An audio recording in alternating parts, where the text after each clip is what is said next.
I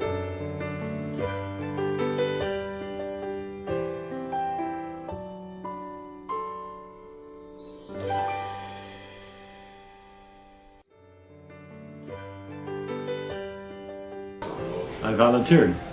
Okay. How did you volunteer? Well, I went downtown.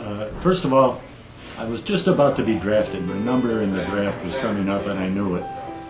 And so I thought, well, I'm going to go in what I consider the better branch. So I decided to go in the Marine Corps. That was 1956 and I was 22. Actually, I was 21. I turned 22 in boot camp. Well, I felt good.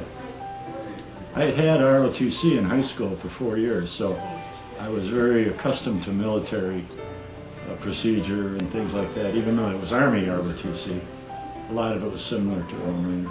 Well, they knew, of course, that I was about to be drafted, so they didn't see any particular harm other than the fact it was the Marine Corps, which traditionally has been a rougher, boot camp and so forth.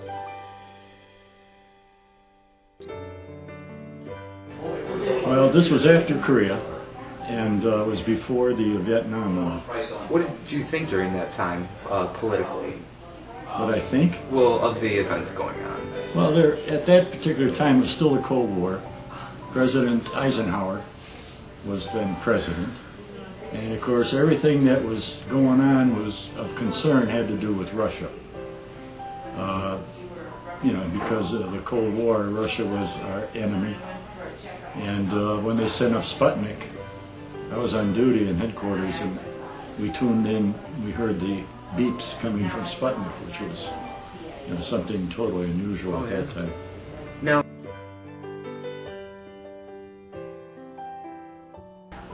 why did I join the Marine Corps? That was my first impression. Oh yeah.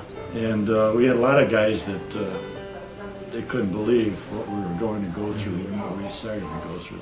Been cautioned about some of the things from others who had been in the Marine Corps. Where were you stationed? Initially, the boot camp was in San Diego, the Marine Corps Recruit Depot, and then I was assigned to Camp Pendleton, 7th Marines.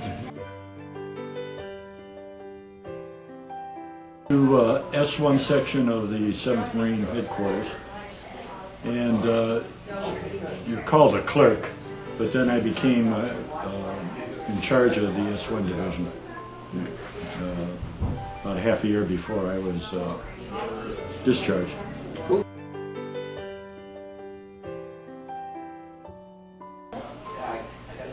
Hardest thing. A lot of the physical stuff was hard. I guess that would be the hardest that you had overcome.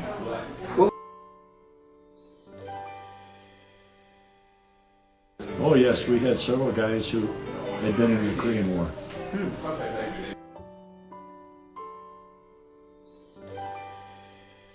At the time we had an M1 rifle, which is, you had to qualify. In boot camp you had to go through all the practices and so forth, and you had to qualify, and there was different grades of qualification. Marksman was the lowest, sharpshooter, and expert. I was in the middle, I had sharpshooter. And then I also qualified with the Browning automatic rifle. And we shot the 45 Colt automatic as well. We didn't shoot anybody, but of course, yeah. And then we also had grenade practice with live grenades.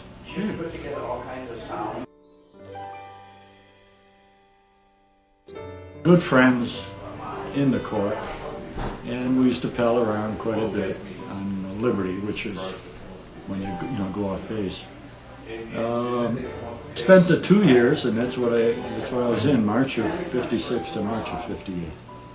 And I look back at it fondly because of the friends that I made. And there were a lot of bad times too, of course, but I look back at it and still, and they say once a Marine, always a Marine. I think that's true. You see another guy in the street who has been in the Marine Corps, and he's a Semper Fi, and you strike up a conversation with him, so I don't think the Army or Air Force or the Coast Guard, has a similar camaraderie. Yeah, that's true. Because we're the smallest military branch. Okay.